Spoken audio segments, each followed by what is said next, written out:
Bonjour la team, ça va? Aujourd'hui, je vais vous montrer comme le moteur il est par terre, comment on fait un calage d'une distribution d'un moteur 1,4 litre HDI. Voilà, donc là il est par terre, donc je vais commencer à enlever le cache qui est le carter qu'on appelle qui est au-dessus. Donc voilà, il y a plusieurs fixations, donc avec une clé de 7. Puis après on enlève le support moteur, enfin le support moteur qui est là, on a lu. Après on enlève le carter inférieur qui est ici. Voilà. Ça c'est ce qui concerne tout ce qui est carter, c'est-à-dire les caches qui protègent la courroie de distribution qui est là. Donc voilà.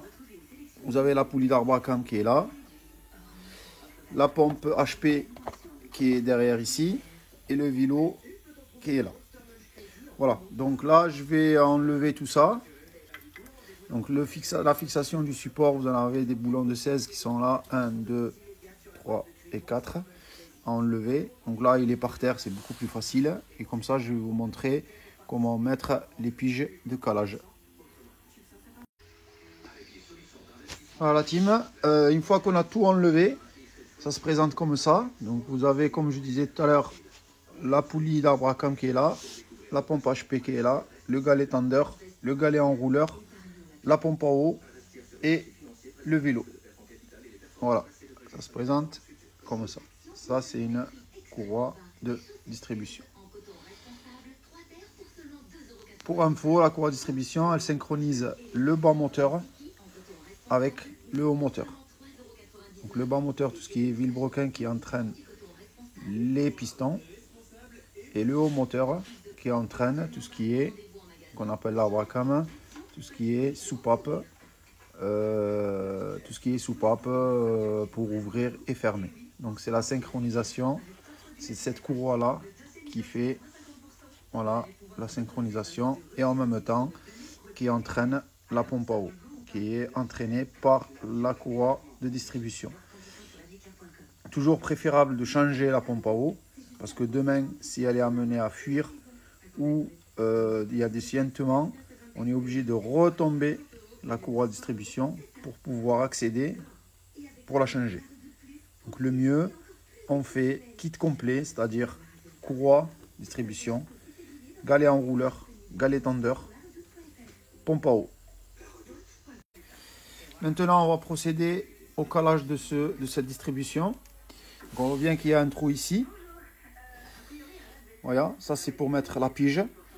Et on en a un qui est là.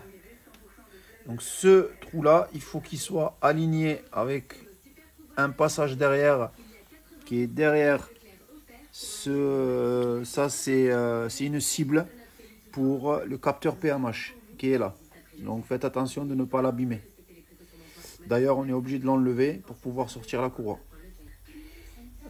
Du coup on va tourner le moteur. Donc moi je remets le boulon de vilebrequin avec une cale supplémentaire pour ne pas y aller plus loin. Comme ça. On le remet pour pouvoir tourner le moteur, pour pouvoir aligner nos piges de calage. Voilà, clac. Donc on met ça, on tourne toujours dans le sens d'aiguille d'une montre, donc dans ce sens-là, donc le sens de rotation du moteur qui tourne dans ce sens-là, donc vers là. Et après, on fait nos piges de calage.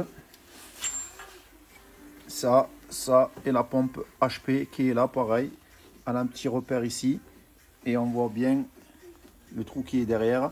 Donc la pige elle vient traverser notre poulie HP pour venir s'installer dans ce logement là pour pouvoir la caler. Idem pour la poulie de vilebrequin. On voit bien qu'on est décalé. Donc on a le trou là et qui vient s'installer dans le trou qui est dans la culasse derrière, avec une pige de préférence qui rentre correctement et pas beaucoup de jeu. Voilà. Et pour le vélo, c'est pareil. Donc on met notre pige là qui vient traverser derrière dans le bloc moteur. Et là, une fois qu'on a mis ces trois piges là, on est calé. Voilà. Après avoir tourné, donc notre pige, elle est là. Vous voyez, elle rentre, elle traverse pour piger le vélo. Et après, on a celle-là aussi. Elle est en face pour piger le haut moteur. Donc, celle de la pompe HP, il ne tombe pas en face, mais une fois on a enlevé la distrib, vous pouvez le tourner pour le mettre ici, comme ça ne tourne pas. Il n'y a pas de problème, il n'y a pas de souci. Donc ça, c'est une pompe HP qu'on peut ne pas caler. Elle est, il y a une seule sortie derrière. Donc c'est pour ça qu'on l'appelle HP.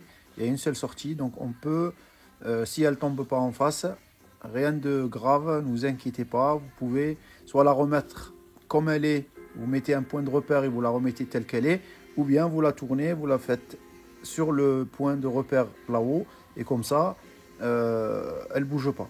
Donc voilà, on a le galet tendeur. Une fois qu'on a tout calé, on peut enlever le boulon de 13 ici du galet tendeur. On l'enlève, donc la courroie elle se dessert, et en ce moment là on peut enlever notre galet enrouleur, notre galet tendeur, et on procède à démonter la pompe à eau. Voilà, une fois qu'on a desserré le boulon de 13 du galet tendeur, la courroie, on voit bien, elle se détend toute seule. Voilà, et là vous pouvez la sortir doucement. Voilà, tac,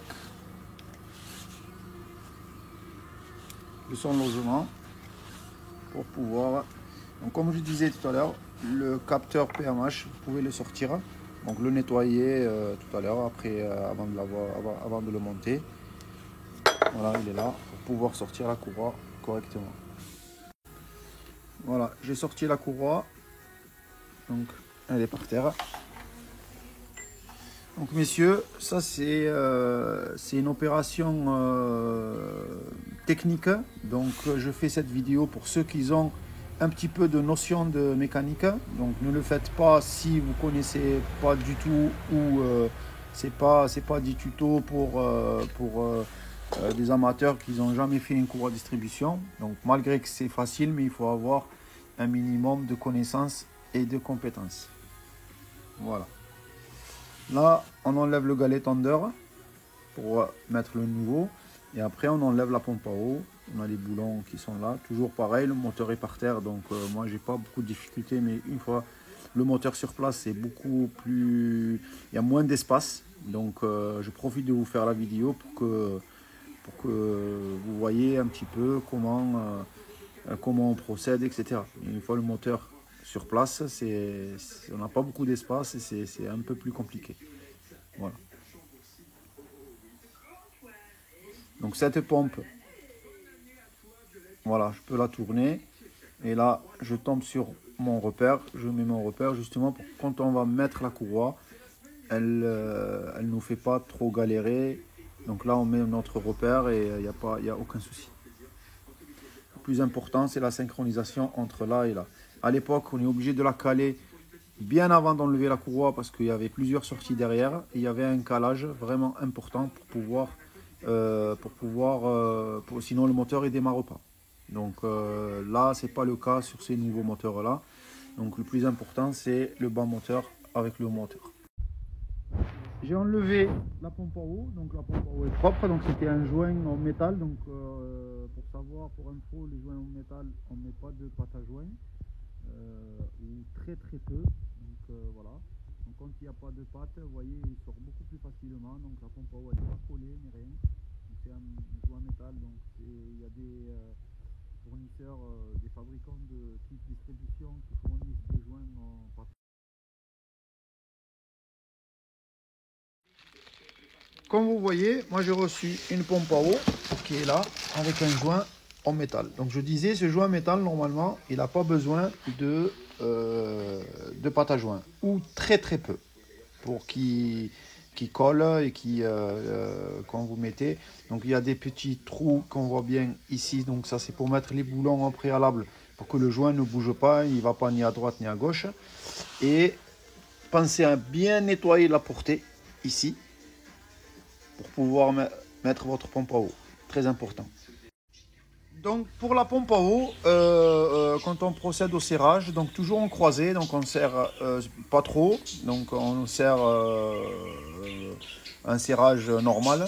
Donc on fait celui d'en haut, celui d'en bas, à droite, à gauche, en haut, en bas. Voilà, on serre toujours en croisée, tac, comme ça.